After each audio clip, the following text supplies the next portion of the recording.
Olá, seja muito bem-vindo ao nosso Acreditando, esse que é mais um canal que fala sobre a defesa do servidor público, do trabalhador, do servidor, do terceirizado em geral.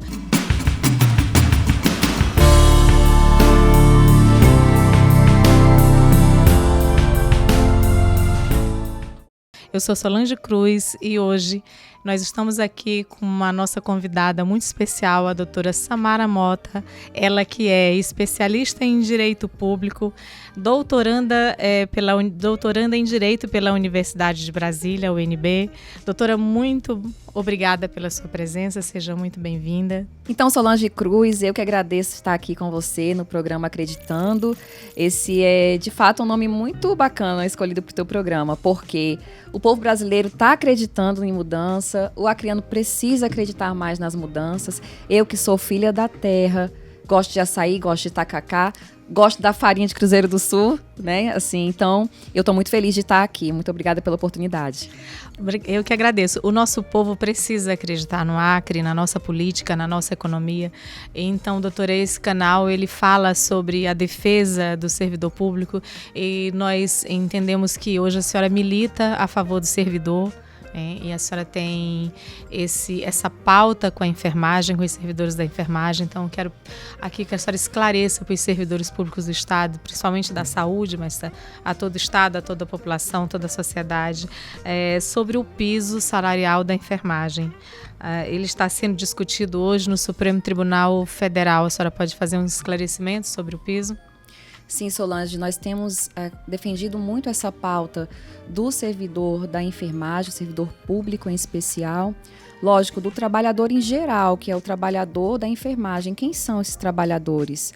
São os enfermeiros, os técnicos, auxiliares e parteiras. Então, na verdade, desde 2020, o Congresso estava discutindo aí a formação e implementação de um piso salarial para a classe. Por quê, Solange? Porque há muito tempo essa classe ela vem enfrentando aí um salário, uma remuneração defasada, não é mesmo? E daí a conquista do piso ela foi neste ano. Então, lá em agosto, no início de agosto, dia 4, nós tivemos a sanção da lei do piso salarial, a lei 14.434, que foi uma grande vitória. E daí, sabe, aquela empolgação, o servidor agora vai ter um piso, o trabalhador vai ter um piso estabelecido. E veja, os valores, eles não são exorbitantes. Você tem aí o piso estabelecendo 4.750 para o enfermeiro, 3.325 para os técnicos e aí 2.375 para os auxiliares e parteiras. Então, são essas as remunerações. Mas aí começou a discussão sobre isso quando a Confederação Nacional de Saúde, que defende os empresariados, eles levaram isso para o STF. Quais são os principais pontos aí que eles argumentam lá no Supremo? Eles disseram assim: bom, esse piso ele pode causar problemas com relação à autonomia orçamentária dos estados e municípios, ele pode ferir a autonomia desses entes federados. Ele pode causar uma desassistência na saúde, porque pode causar baixa na qualidade dos serviços e também uma demissão em massa de trabalhadores. E é lógico que eles colocaram argumentos não só do âmbito privado, que pode acontecer os impactos financeiros no âmbito privado, mas também no âmbito público. E aí essa é a ação que hoje está se discutindo no STF. Esse foi o motivo da suspensão? O motivo da suspensão foi o seguinte: quando essa ação chegou, ela em sede de cautelar para que esse piso fosse suspenso, o ministro Barroso, ele então suspendeu para que todos os entes da federação, para que os ministérios, eles se pronunciem a respeito da fonte de custeio. Foi observado ali naquela ação que não estava definida a fonte de custeio, ou seja, se temos a lei, temos que ter a indicação de onde vai sair esse dinheiro, né? Então, na verdade, a discussão é essa. E aí, agora, nós estamos aguardando, e até porque é um período eleitoral, um período complicado, um período onde não se votam as pautas que estão lá, os projetos, então, ele suspendeu para que indiquem, para que se pronunciem sobre a questão do custeio. Pois somente uma suspensão enquanto faz esse estudo e passa o processo eleitoral, porque o piso é justo, é um salário justo, e a saúde ela demanda de uma necessidade muito grande. Tanto no Acre como em todo o Brasil, agora no período de pandemia, a necessidade foi muito, muito maior. A vida está acima, né? Então, assim, eu fico muito feliz em saber que eles conseguiram isso, né? E que a gente ainda está caminhando, né? Não perdeu. Não ganhou, mas também não perdeu. Então, doutora, essa lei ela é constitucional? Então, Solange, a discussão que se tem é sobre a constitucionalidade e que isso vai ser julgado no mérito da ação. Eu entendo que sim, é constitucional. Por quê? Porque essa lei, ela passou por todo o processo, devido ao processo legal, legislativo, tá?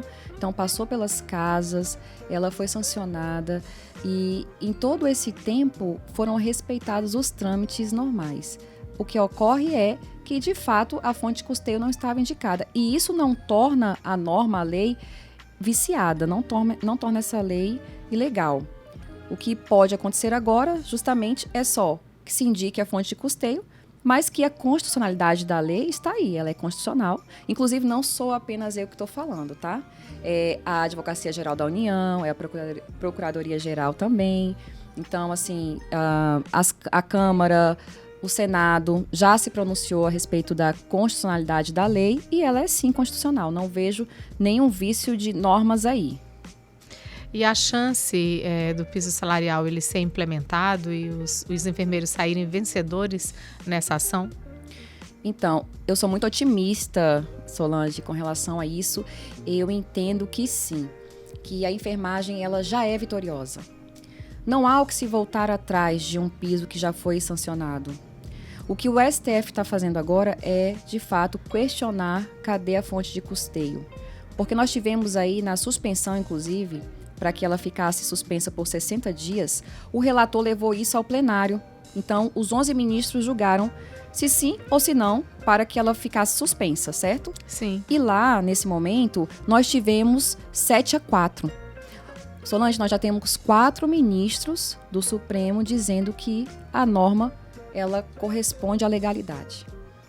Então, tudo indica, tá, que a discussão de constitucionalidade, que daqui a pouco vai ser julgada, ela sim vai ter o voto favorável.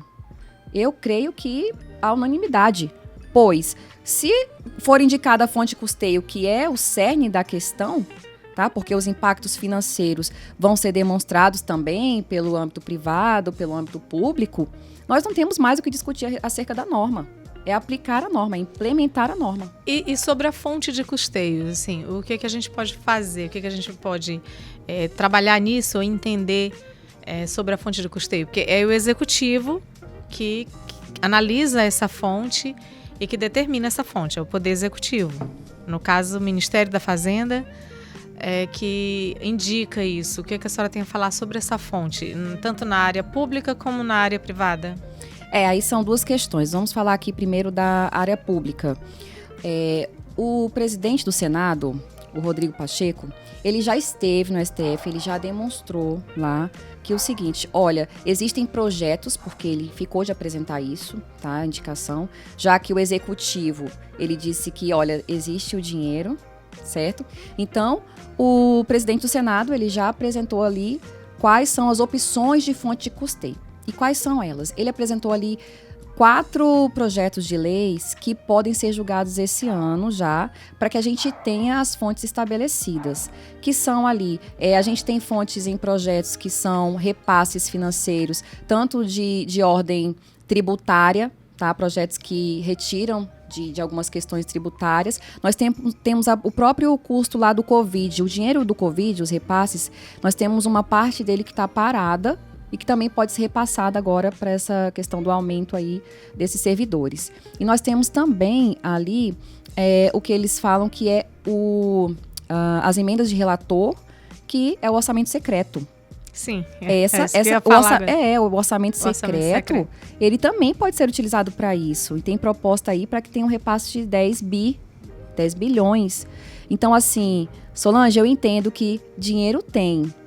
O que precisamos agora é da vontade política para que esses valores sejam repassados aí devidamente para a valorização desses servidores, desses trabalhadores da saúde, que estiveram aí durante a pandemia sendo chamados de heróis da saúde. São aqueles que estavam realmente na frente da batalha do Covid enquanto nós estávamos em casa. Porque a saúde, ela não podia estar em casa. Então, assim, eu sou filha de uma técnica de enfermagem. Minha mãe esteve sempre ali trabalhando durante toda a pandemia. Ela teve Covid, levou Covid para casa. Então, assim, eu como filha de uma pessoa que é servidora da saúde, aí você também começa a entender os meus motivos. Eu cresci vendo minha mãe trabalhar dia e noite. Eu cresci não tendo tanto a presença dela dentro de casa porque ela precisava estar no trabalho. E assim, não somente eu, nós temos quase 3 milhões de famílias. Nós estamos falando, sabe, de um contingente de pessoas que tem uma expectativa, que tem um sonho a se realizar. Porque quando a lei foi anunciada, todos pensaram, nossa, que valorização boa, agora eu vou poder ter um valor a mais para gastar com a minha família, para ter um lazer com a minha família, sabe, para comer melhor, né, para morar melhor. Então, a gente sabe que esse valor não é exorbitante, a gente sabe que esse valor não resolve a vida do enfermeiro, mas ajuda. Essa alegria durou muito pouco tempo, né? Mas a gente torce e a gente trabalha para que essa situação se desenrole, né? O enfermeiro consiga ganhar. Então, assim, eu parabenizo o teu trabalho, porque eu acho isso muito importante, tanto para a sociedade acriana como para as pessoas. Porque os enfermeiros, sim, o profissional de saúde em geral, né? Não só o enfermeiro, o profissional de saúde, ele foi herói mesmo na questão da pandemia. E sempre, né? Porque a saúde, ela é muito importante. Aqui no Acre, como a nossa base é o servidor público, é uma situação de muita urgência, de muita emergência. Então, assim, doutora Samara, a gente sabe que essa situação está tramitando no Congresso, sabemos que a senhora milita em favor disso, e isso é muito bonito. Eu peço para a senhora falar agora sobre a irregularidade no serviço público, porque nós temos essa situação da questão do ordenamento jurídico de 88, né? A Constituição de 1988. Como é que fica essa situação, tanto no âmbito da saúde como dos outros órgãos do Estado do Acre, do servidor público do Estado do Acre? Sim, Solange, a questão de situação de servidores irregulares, ela é uma situação de âmbito nacional. E aqui no Estado do Acre, que é a nossa prática, é a nossa casa, e é onde a gente vê o que acontece, esses servidores, eles que começaram a trabalhar após 88, eles entraram no serviço público após 88 e, ao decorrer do tempo, nos seus trabalhos, exercendo atividades públicas, funções públicas, eles se tornaram irregulares. Por que se tornaram irregulares? Porque em 88 veio aí foi estabelecido o princípio do concurso público, a obrigatoriedade de que servidor público é aquele que passa pelo concurso público, certo? Mas nós sabemos que o Estado do Acre, ele tem uma cultura diferente. A gente aqui, principalmente antes de 88, né, Solange, a gente tinha uma cultura seguinte: nem tínhamos pessoas qualificadas para o trabalho. Então, nós recebíamos pessoas técnicas, formadas, médicos, enfermeiros, advogados, contadores, engenheiros. Voluntários em geral, né, para ajudar. Voluntários. E como é que era essa história, Solange? As pessoas chegavam com seus currículos na mão e eles eram chamados para o serviço público. Ah, você trabalha com isso? Você tem esse curso? Estou precisando aqui no hospital, estou precisando aqui no órgão tal, estou precisando na procuradoria, estou precisando na delegacia. Então, essas pessoas, elas foram sendo inseridas num contexto de serviço público, porque nós tínhamos uma grande carência de pessoas qualificadas para ingressarem no serviço público. E tínhamos muitas vagas. E não existia gestão. A demanda muito grande, né? Demanda grande. E não existia aí a cultura de concurso público. 88 começou o concurso, mas nem todo lugar fazia concurso público.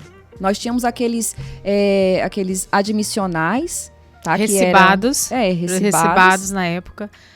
esses trâmites aí era o quê? Era olhar o currículo da pessoa, se ela tem ou não uma qualificação para ingressar. E nós sabemos que poucas pessoas tinham algum gabarito, algum currículo, certo? E aí essas pessoas foram ingressando no Estado. E aí nós tivemos ainda um grande problema, que foi, uma vez que você entra no Estado, você ingressa numa carreira pública, se esse contrato de trabalho ele é prorrogado ad eternum, você começa a ter um vínculo com a administração, certo? Mesmo sem o concurso público, você está vinculado. E se você está vinculado, você começa a atrair todos os direitos daqueles que também estão lá com o concurso público, que no caso do Estado do Acre, sempre foram a minoria. É porque na época nós éramos seletistas, nós éramos regidos pela CLT, pela consolidação das leis do trabalho. Então, o servidor público ele era responsável pela formação dele e o empregador pela carreira. A partir dos anos 90, que veio o estatuto, que essa situação mudou e prejudicou muito o servidor, que aquele servidor que entrou dessa forma, né, ingressou dessa forma no serviço público, ele perdeu os direitos, ficou, né, tolhido dos seus direitos. Eu queria que a senhora explicasse um pouco melhor sobre isso, porque essa situação veio desse contexto, né? O Acre ele tem um contexto histórico, nós somos diferentes, né? Porque a gente não tinha acesso. Naquela época, o acesso geográfico era muito restrito, então não tinha conhecimento, não tinha como disseminar o conhecimento, as pessoas para estudar era complicado. A gente já veio daquela situação do período áureo da borracha, que depois passamos para a situação de Acre e Colônia, que era a produção, e então ficou tudo nessa dificuldade. Então eu acho que tem que analisar a frase ao contexto. O que a senhora tem a dizer a respeito dessa situação? Porque os servidores conseguem ficar prejudicados através disso? Olha, os servidores, eles ficam vulneráveis com relação à questão de irregularidade. E Solange, como eu conheço muitos servidores públicos, o meu cliente, quando ele chega num drama muito grande, porque ele diz: doutora, eu estou no serviço público há muitos anos, né, há mais de 20 anos, quase 30, mas aí eu sou irregular, né? Entende? Então, isso é dramático, porque eu sei que aquela pessoa está ali de boa fé, não foi culpa dela, ela foi chamada para um trabalho, ela trabalha vamos dizer, de sol a sol, em situação de igualdade com o servidor que entrou por meio de concurso, mas ela se sente ali rebaixada, ela se sente em situação de inferioridade ao servidor que está ali por um concurso. Só que o servidor que está ali por um concurso, ele veio muitas vezes depois desse servidor que entrou. Quem estava na casa antes era o servidor sem concurso. Era outra geração, né, de pessoas. Outra geração, gente. E aí esse servidor, ele vem nessa situação dramática e ele não sabe a quem recorrer. E aí ele vai até a administração e ele requer ali um direito, uma concessão de uma gratificação, um adicional que está na lei, que está no estatuto do servidor público estadual, municipal, que seja, mas ele se depara com a situação de negativa, de indeferimento do seu recurso administrativo, porque dizem para ele o seguinte: não, você é irregular, você não tem direito. Então, essa situação, a pessoa que está inserida nisso, ela se sente de forma rebaixada e ela tem que procurar os seus direitos na outra via, que é uma via judicial. Nós estamos vendo que no decorrer desses tempos, desde que o STF julgou lá em 2015 a questão dos 11 mil, você lembra da história dos 11 mil? Sim. Né? Então, assim, nós tivemos modulação de efeitos e tudo mais. Então, aí esse servidor que ele não alcançou ali aquela efetividade, ou que ele de fato foi designado como alguém irregular no serviço público, não quer dizer que por ele estar irregular, ele não tenha direitos, tá? Então, o que acontece é, se a administração nega ou se a administração se põe de forma omissa, a justiça é que vai ter que fazer valer o direito desse servidor. E eu não estou aqui fomentando a judicialização ou dizendo que devem ingressar na justiça. Mas eu estou dizendo que o único lugar hoje onde você se apropria da efetivação dos seus direitos, infelizmente, tá? Ainda é no âmbito judicial. Ainda é necessário que você tenha que comprovar, né, por meio do seu assentamento funcional, das suas fichas financeiras, diga para um juiz que você trabalhou e que você tem o mesmo direito que o outro. Então, por isso que eu considero uma relação dramática de trabalho. Porque Sim. Muitas vezes, Solange, nós sabemos, são servidores já antigos. E eles estão querendo aposentar, estão cansados, já se doaram tanto, principalmente em serviços essenciais. E aí, chega no final do seu período laboral de tantos anos de contribuição para a Previdência, ele se depara com essa situação. Então, eu me solidarizo com a situação e eu fico triste também, junto com eles. Então, assim, a minha missão, meu papel, né, como advogada e principalmente como ser humano, eu acredito, é que eu possa também achar formas, meios de que essas pessoas não sejam tão prejudicadas como elas já se encontram. Doutora, nós sabemos que através desse histórico particular de cada um, que foi marcado por uma época, foi marcada por uma situação, por uma geração, porque esse período ele foi marcado, né? A década de 80, que a Constituição entrou em 88, aí a maioria das contratações foram feitas em 86, mas teve antes de 86 e teve depois também na década de 90. Essa geração de servidores, eles têm um histórico particular de contexto de uma geração, de contexto da sua vida funcional. Isso causa um estresse mental muito grande, isso causa uma patologia mental neles, transtornos, estresse, né, que aí chegam no final da carreira com essa situação vulnerável, de instabilidade, e assim, tem muito problema de saúde, tanto mental como saúde física, que também aí já entra na situação dos enfermeiros, que já é mais, né, um plus a mais para os enfermeiros, porque são eles que vão ter que tratar dessas pessoas. O que a senhora tem a dizer em relação a isso? O que a gente pode fazer para convencer os poderes, né? Porque o nosso trabalho, o nosso desafio é de convencer os poderes e de que essa geração de servidores que serviram, elas precisam ser acolhidas dentro desse contexto jurídico, desse contexto político, administrativo, de direito. O que é que a senhora tem a dizer a respeito desse contexto? Eu tenho que dizer, na verdade, e eu sempre peço, Solange, quando eu encontro uma pessoa que está inserida no meio político, um parlamentar que seja, hoje eu trabalho para parlamentares também, e eu sempre peço para eles, em toda oportunidade que eu tenho, olha para o servidor público da saúde, da educação, da administração, direta e indireta, porque eles estão ali prestando um serviço e muitas vezes eles estão adoecendo porque, de fato, não há melhorias, salários estão defasados, os aumentos muitas vezes eles são ínfimos, então eles não acompanham nem a correção da inflação. Imagina aí. E aí você vê classes sendo beneficiadas em detrimento de outras. Sim.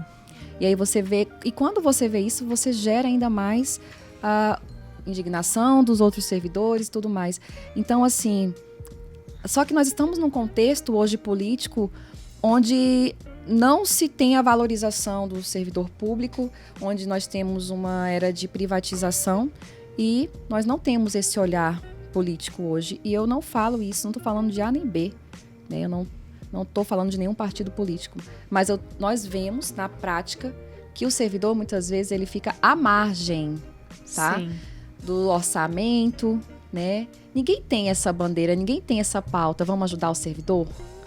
Ele não é entendido pelo Estado como patrimônio intelectual do Estado. Porque, na verdade, o servidor ele não está do outro lado do Estado, ele é Estado. Ele é patrimônio do Estado. né? É patrimônio intelectual do Estado, e o Estado não tem esse entendimento, os poderes não têm esse entendimento em relação a eles. É por isso que eu falei aqui para a senhora que o nosso maior desafio é convencer os poderes, é convencer os parlamentares que o servidor é aquele que serve, aquele que precisa, aquele que tem necessidade de ser acolhido, de ser amparado, né, e de ser inserido nesse contexto que ele tanto merece, que ele tanto precisa. Então, doutora, o que a senhora tem a dizer hoje para confortar essa situação dos servidores públicos, tanto da saúde como da Secretaria da Fazenda, também, que a gente tem outra pauta também de servidor vulnerável naquele quadro, naquela situação, na educação também, em todo o Estado. O que a senhora poderia falar para eles hoje que possa confortar o coração? Bom, o que eu posso dizer é que, sim, existem pessoas que estão olhando para o servidor e, por exemplo, nós devemos contar com essas pessoas, devemos contar com os que estão à frente dos sindicatos, como você, Solange. Devemos contar com os advogados que estão hoje se qualificando para atender especialmente os servidores. Nós já temos uma geração de advogados que militam nessa área. Tá? Nós temos as instituições que amparam, que informam, as confederações que protegem os direitos desses servidores e que os servidores, por favor, não deixem de buscar as informações, né? O conhecimento é poder.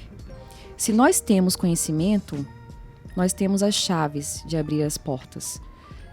E há esperanças.